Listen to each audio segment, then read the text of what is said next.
Vamos a ir a la parábola del sembrador. Mateo capítulo 13 dice: y les habló muchas cosas por parábolas, diciéndoles: he aquí el sembrador salió a sembrar, y mientras sembraba, parte de la semilla cayó junto al camino. ¿Dónde cayó? Junto al camino. Y vinieron las aves y la comieron. ¿Quiénes vinieron? ¿Quiénes vinieron? Las aves. No se le olvide eso. Vinieron las aves y las comieron. Pero parte cayó en pedregales donde no había mucha tierra, y brotó pronto, porque no tenía profundidad de tierra. Pero salido el sol se quemó. ¿Qué le pasó? Se quemó, porque no tenía raíz, se secó. Parte cayó entre espinos, y los espinos crecieron y la ahogaron. Pero parte cayó en buena tierra y dio fruto a 100, cuál a 70 y cuál a 30 por uno. Dice: y el que tenga oídos para oír, oiga. Y el que tenga oídos para oír, oiga. Ahora nos vamos al versículo 18. La interpretación de la parábola. La interpretación de la parábola. Oíd pues vosotros la parábola del sembrador. Ya se lo dijo en secreto a los discípulos. ¿Nunca se ha preguntado por qué se lo dijo en secreto? Es interesante saberlo, ¿Por qué no lo dijo abiertamente la explicación, y por qué se los dijo a ellos en secreto? Oíd pues vosotros la parábola del sembrador. Cuando alguno oye la palabra del reino y no la entiende, viene el malo. ¿Quién viene? Y acá que decía que venían las aves, ¿de dónde? De los cielos. ¿Sí decía eso? Sí leímos que decía que venían las aves de los cielos y que se robaron la semilla. Y acá nos dice que viene el malo y lo arrebata lo que fue sembrado en su corazón. Este es el que fue sembrado junto al camino. Se me quedó así como patinando. Cuando la presenta la parábola dice: vinieron las aves de los cielos. Cuando interpreta la parábola dice: y vino el malo y arrebató lo que se había sembrado. Y el que fue sembrado en pedregales es el que oye la palabra y al momento la recibe con gozo, pero no tiene raíz en sí, sino que es de corta duración, pues al venir la aflicción o la persecución por causa de la palabra, luego tropieza. El que fue sembrado entre espinos, este es el que oye la palabra, pero el afán de este siglo y el engaño de las riquezas ahoga la palabra y se hace infructuosa. Dice: mas el que fue sembrado en buena tierra, y este es el que oye y entiende la palabra y da fruto y produce a 100, a 70 y a 30 por uno. Padre, yo te pido en esta hora que tú a través de tu palabra nos edifiques, nos bendigas, nos posiciones, quites conceptos equivocados, y que en esta hora tu palabra pueda encontrar cabida en nuestro corazón.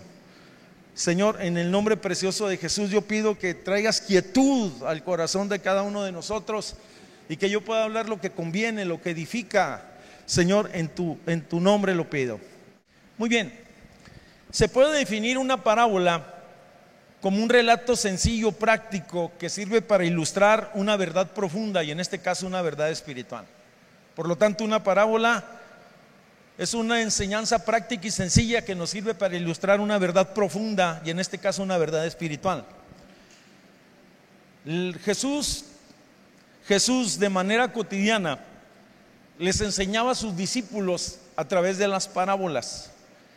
El propósito de una parábola, hay un propósito muy práctico, tiene la intención de mostrar o tiene la intención, se puede decir, de construir un puente de lo natural a lo espiritual, si lo pudiéramos decir de esa manera, que podamos entender nosotros verdades profundas y que nuestro conocimiento en Dios sea mucho más amplio.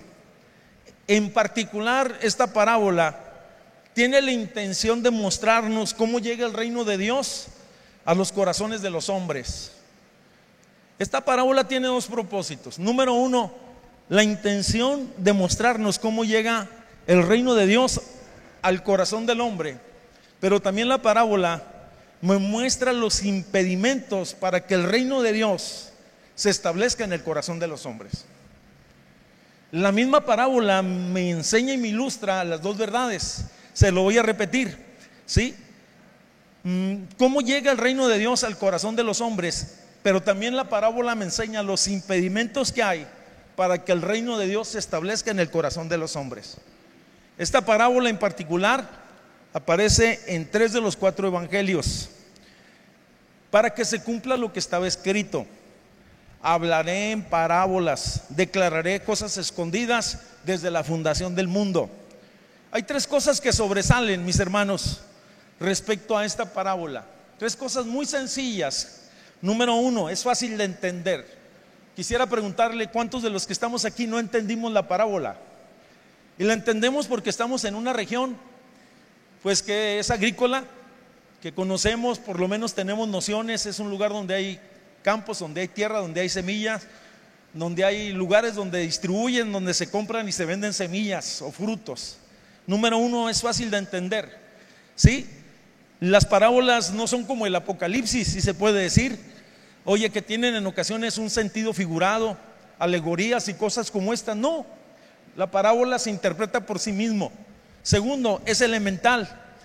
Oye, con muy buenos resultados, es muy práctico. Jesús hablaba cosas prácticas, entendibles, que el hombre, la mujer, como los niños pudieran entenderlos fácilmente.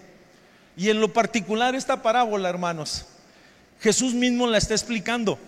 Vamos, habló claramente para que no tenga otro sentido, para que la gente pudiera tener claridad respecto a esta verdad. Al entrar en la parábola, al entrar ya a hacer un análisis del pasaje, vamos a encontrar, o llamó mi atención algunos elementos o personajes que son importantes, o que son los personajes principales o elementos principales en la parábola. Son 3. ¿Cuántos son? 3. Número 1 es el sembrador. Número 2 es la semilla. Y número 3 es el campo. A ver, diga conmigo: sembrador. Número 2, semilla.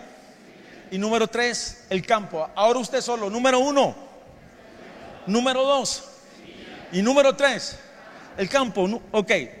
El sembrador es el personaje principal. Dice el sembrador salió a sembrar. Oye, el sembrador salió a sembrar, y yo considero que es un hombre indómito, que no se deja vencer por las circunstancias. A pesar de los obstáculos que había, oye, a pesar de las inclemencias que había, él no se detiene. Por lo tanto, ni el mal terreno, ni las circunstancias, ni las experiencias de los años anteriores, él simple y sencillamente, mis hermanos, salió a sembrar. Estaba determinado. Por lo tanto, yo siempre he dicho que los agricultores son personas que tienen fe. Este es un hombre de fe. El predicador es como aquellos que predicamos la palabra, aquellos que hablamos la palabra. Somos sembradores, y permítame decirle, oye, que el sembrador no produce la semilla, es el Señor quien nos da la semilla. Eso es lo interesante. Todo sembrador o todo agricultor, vamos a cambiarle la palabra sembrador por agricultor. Todo agricultor ha sido entrenado para ese fin, por oficio o por herencia. Algunos en la sierra y en algunas comunidades como esa lo aprenden por oficio, algunos por herencia, otros van a la escuela. Podemos decir que todo sembrador debe entender los ciclos y los tiempos, que hay un tiempo de sembrar y hay un tiempo de cosechar. Ahorita en esta región se está cosechando el tomate, la cebolla, el chile, las alfalfas, y en la sierra ya están próximas las manzanas. Todo sembrador es un hombre de fe. Yo no he conocido algún sembrador que diga, algún agricultor: voy a sembrar para no levantar nada, voy a sembrar para irme a la bancarrota. No, tiene la esperanza de que le va a ir bien. Pero todo sembrador o todo agricultor es una persona que cuida su campo de las plagas y cuida su campo de los animales. Todo sembrador espera en algún momento dado una gran cosecha, y si nosotros estamos sembrando la palabra, esperamos que haya una gran cosecha. Segunda verdad, yo le dije que había 3 elementos importantes: el sembrador. Número 2, la semilla. Oye, es la semilla que es depositada en manos del sembrador. La semilla entonces es un regalo que de Dios procede. Ningún agricultor puede crearla. Los ingenieros solamente pueden mejorar las variedades. La Biblia dice que dijo Dios: en el principio produzca la tierra hierba verde, y que se reproduzca cada planta en su propio género, y cada animal también en su propio género. Por lo tanto, fíjese qué impresionante es esto. Ni un frijolito, ni un grano de maíz, ningún ingeniero, ningún químico tiene la habilidad de poder crearla. ¿Qué es lo que yo estoy diciendo? Que el sembrador entonces, oye, la semilla es algo que procede de Dios, es un regalo de Dios. Y si nosotros vamos aplicando en este sentido, cuando hablamos de la semilla, de la manera en que se está usando en el contexto, pues tiene una aplicación también a la palabra. La semilla tiene que encontrar el terreno apropiado y también el clima apropiado para que pueda producir. Y qué importante, hermanos, saber, poder entender los tiempos y poder sembrar la semilla a su tiempo. La semilla en sí mismo tiene un fin, en sí mismo es multiplicarse. Vamos, el fin de la semilla es producir más semilla. Permítame decirle entonces, pero que también en algún momento la semilla puede perderse. Puede perderse porque no se usa adecuadamente. Puede, como aparece en el relato, puede perderse cuando no se almacena correctamente. Puede perderse por diferentes circunstancias. Pero la realidad, cuando hablamos de la semilla de esta palabra, a mí la Biblia me dice que en primera de Pedro 1:23, siendo renacidos no de simiente corruptible, sino de incorruptible, por la palabra de Dios que vive y permanece para siempre. Esta semilla, me refiero a esta semilla, dice que el cielo y la tierra pasará, pero que su palabra nunca pasará. Mire, esta es tan poderosa que donde encuentra el lugar, donde se le da lugar, mis hermanos, tiene poder para traer transformación y cambio. Había un hombre que estaba en la cárcel por muchos años. Había sido criado por sus tíos, se mueren sus tíos o su tío, y le deja una carta y le deja una Biblia y le deja unos centavos. A la cárcel le llevaron los centavos y le llevaron la Biblia y le llevaron la carta. El tío le decía que esa era la herencia que tenía para él, que le daba esos poco dinero, era muy poco dinero, y que le dejaba ese libro que podía transformar su vida, que lo leyera, que esa era la encomienda. Este hombre venía siendo una persona que se había dedicado siempre a las cosas ilícitas, no sabía leer, por lo tanto le entró curiosidad y le dice al compañero de celda: ¿por qué no me lees el libro que me dejó mi tío? Y te voy a dar el dinero que me dejó mi tío. El otro, interesado por ganarse una lana, entonces empezó a leerle todos los días, oye, la escritura, y empezó a leerle la palabra, y el que terminó convirtiéndose fue el que le leía la palabra. ¿Qué es lo que yo le estoy diciendo? Que la palabra es viva y eficaz y más cortante que toda espada de dos filos. Note que el grano es igualmente de bueno en todos los casos de la parábola. La variación está precisamente en el terreno, depende eternamente del terreno, si se puede decir. Yo le dije que había tres elementos. Número uno, le dije que estaba el sembrador. Número dos, le dije que estaba la semilla. Y número tres, ¿qué cosa? El campo. Ahora vamos a hablar un poquito del campo. El campo es el corazón de los hombres. El campo es el corazón de los hombres. Curiosamente, mis hermanos, a veces nos olvidamos que nosotros fuimos levantados del polvo. Algunos de nuestros hijos, nuestras jóvenes, oye, son muy bonitas, niñas muy bonitas. Algunos de nuestros jóvenes son muy apuestos, pero al fin y al cabo son polvo. Dile al que está: al polvo eres y al polvo serás tornado. Aunque no querramos, hermanos, así se quedan así unos como patinando. Por lo tanto, cuando hablamos del campo, el campo deberá de ser labrado, preparado para recibir la semilla. El campo tiene que estar preparado, tiene que ser arado, volteada la tierra, rastreado, surqueado y luego finalmente sembrado. Si el campo no se prepara adecuadamente, difícilmente se puede tener una buena cosecha. Podrá levantarse algo, pero es necesario, oiga, que el campo sea labrado y preparado.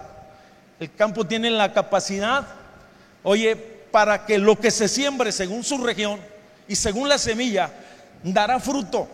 Eso es lo interesante, va a dar fruto. En ocasiones podemos pensar que la palabra no ha dado fruto en la vida de muchos de nosotros. Permítame decirle que la palabra, o en la vida de nuestros seres queridos, la palabra en su tiempo dará su fruto. Pero lo que me llama mucho la atención, mis hermanos, es que este campo en particular, se convirtió en el lugar de disputa entre el bien y el mal. ¿Se convirtió en qué? En el lugar de disputa. Porque el campo, dice la parábola, que fue sembrada. ¿Y quién fue el que vino y se llevó la palabra, la semilla? ¿Quién se la llevó? Las aves de los cielos, y en la interpretación me dice que fue el malo. Por lo tanto, en el corazón de los hombres, cuando se siembra la semilla, siempre hay una disputa. Y es muy interesante. Permítame decirle que el campo es un lugar. Oye, cuando vamos a la parábola, me habla a mí del camino, me habla de pedregales, me habla de espinos y me habla de buena tierra. Ahorita seguimos hablando en relación a esto, pero quisiera hablarles acerca de los impedimentos para que el reino de Dios se establezca en nuestros corazones, porque la parábola lo muestra. Dice el texto, mis hermanos, dice el texto que esa semilla fue sembrada en el campo, junto al camino, y que vinieron las aves de los cielos y se la llevaron. Hay un texto paralelo que quisiera que leyera usted junto conmigo. Se encuentra en Mateo capítulo 13, versículo 24. 13:24. Ahí mismo, 13:24. Es una otra parábola, pero que es paralela, que tiene similitudes y que me da a mí una margen para poder ir un poquito más allá en cuanto a la obra del diablo. Permítame decirle entonces que si es las aves de los cielos o es el malo, entonces esto me está hablando a mí de que hay factores espirituales que no quieren que el reino de Dios se establezca en el corazón de los hombres, según el texto. Cuando vamos a Mateo capítulo 13, versículo 24, y Jesús les dijo otra parábola, les propuso diciendo: el reino de los cielos es semejante al hombre que siembra buena simiente en su campo. Exactamente lo mismo, pero leamos el versículo siguiente. Fíjese, leamos el versículo siguiente. Mas durmiendo los hombres, vino su enemigo. ¿Vino quién? ¿Y sembró qué? ¿Y sembró qué? ¿Y sembró qué? Entre el trigo, y se fue, y esa cizaña tuvo fruto. Ahí vamos. Fíjese que es muy interesante lo que se está diciendo, porque dice la parábola del sembrador que las aves de los cielos o el malo vino y arrebató la semilla. Y por eso yo le decía que el campo es el lugar de disputa. Pero no solamente se arrebató la semilla, se quitó lo que se había sembrado, sino que vino el enemigo y sembró su semilla. Número uno, podemos ver que el diablo roba la semilla, quita la semilla y siembra su semilla, precisamente en el mismo lugar donde había sido sembrada la semilla. Marcos 4:15 dice: enseguida viene Satanás, dice, y quita la semilla que fue sembrada. ¿Qué es lo que está tratando de compartir, pastor? Que hay aspectos de carácter espiritual que quieren impedir que el reino de Dios se establezca en tu vida, que la salvación de Dios llegue a tu vida, que la libertad de Dios llegue a tu vida, que la bendición de Dios llegue a tu vida, que la libertad de Dios llegue a tu vida. Muchos de ustedes, para venir a este culto en esta tarde, tuvieron obstáculos. ¿Cómo lo sabe? ¿Por la palabra? Muchos de ustedes tenían otros pensamientos, pero qué bueno que están aquí. Es más, fíjese, mientras usted está escuchando que yo le estoy predicando, usted está batallando para concentrarse. Mientras yo le estoy predicando en esta tarde, usted está batallando para concentrarse. Está pensando en los resultados del fútbol. Está pensando que mañana tiene un compromiso. Está pensando que tiene una cita. Está pensando que mañana se va a ir al campamento. Está pensando que ya viene el fin de mes y tiene que pagar la renta. Está pensando que no tiene para las inscripciones de los niños. Está pensando que no sabe cómo hacerle para la universidad de su hijo y todavía le faltan 5 años para que se vaya a la universidad. Está pensando todas las cosas negativas en ocasiones y puede estar pensando que lo que yo le estoy diciendo es puras mentiras. Porque esa es la lucha precisamente espiritual.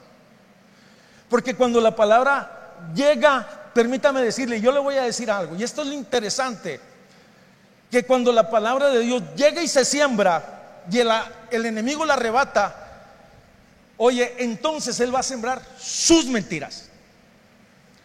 Va a sembrar opresión, va a sembrar tristeza, cizaña, división, va a sembrar todo lo negativo. Oye, permítame decirle que la cizaña es sinónimo del mal.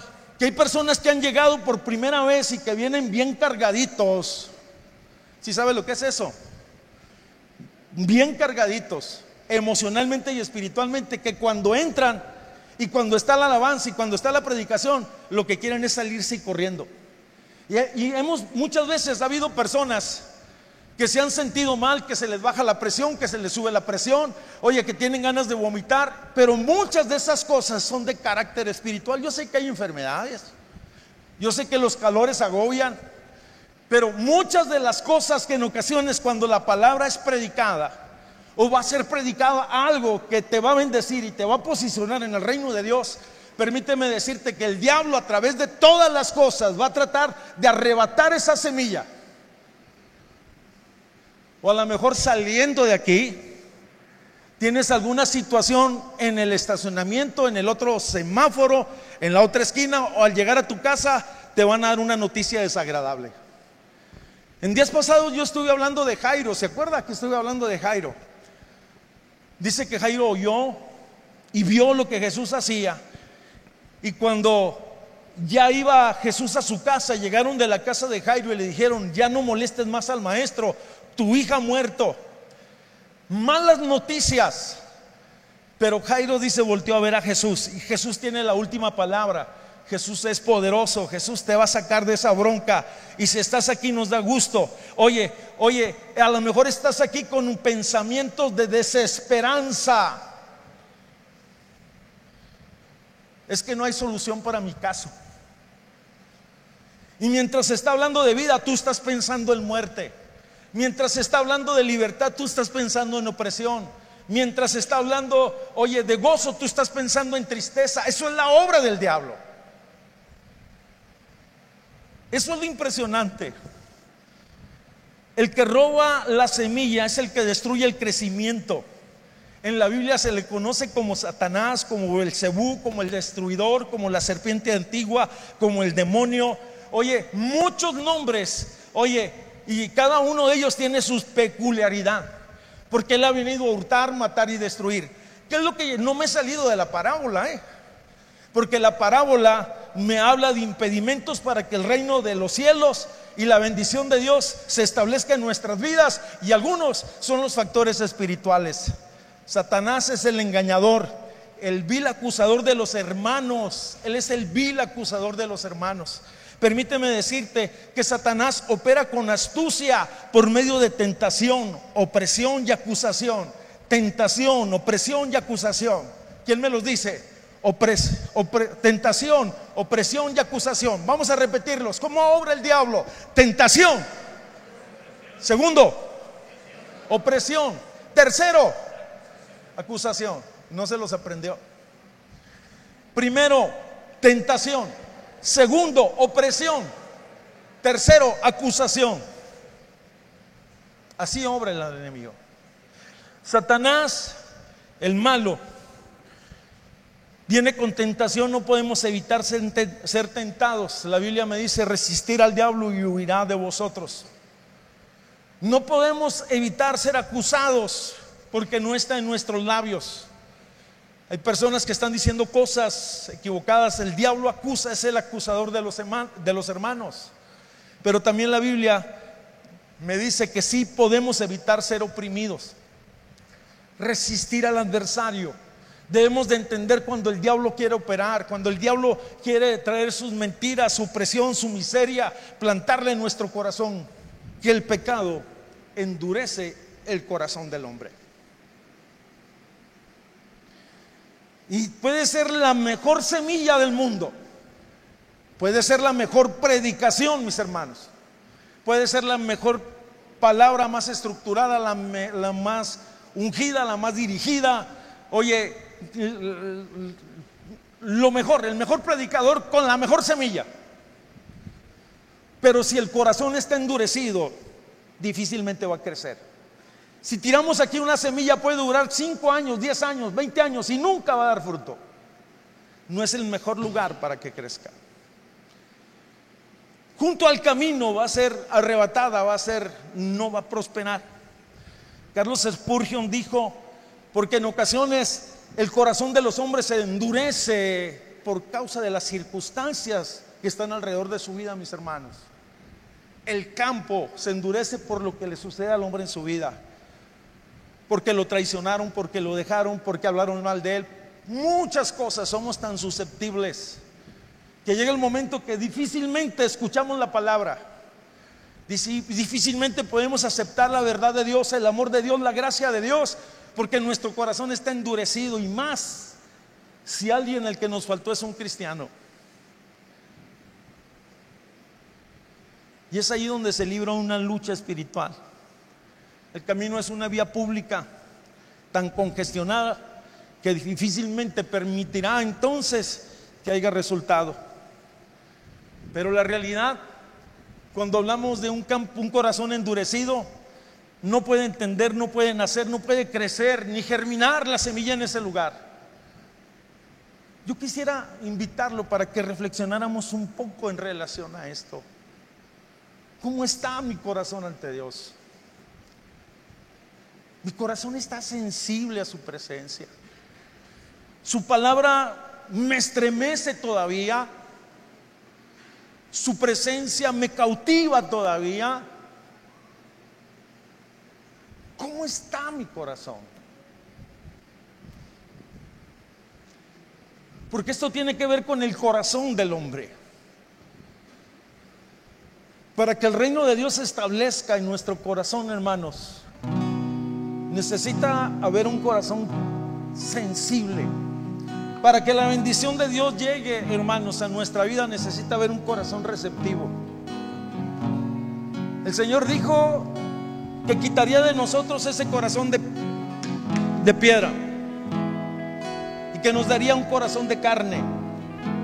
Un corazón de carne ama, un corazón de carne llora, un corazón de carne, hermanos, se enternece.